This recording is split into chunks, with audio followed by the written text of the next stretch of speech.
If your tent pole segment has snapped and you have a replacement, you can easily replace them by removing the shock cord and rethreading the new segment on.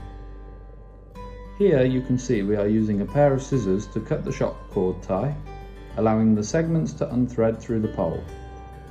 It's always handy to have a spare pole segment which can be cut down to size if too long.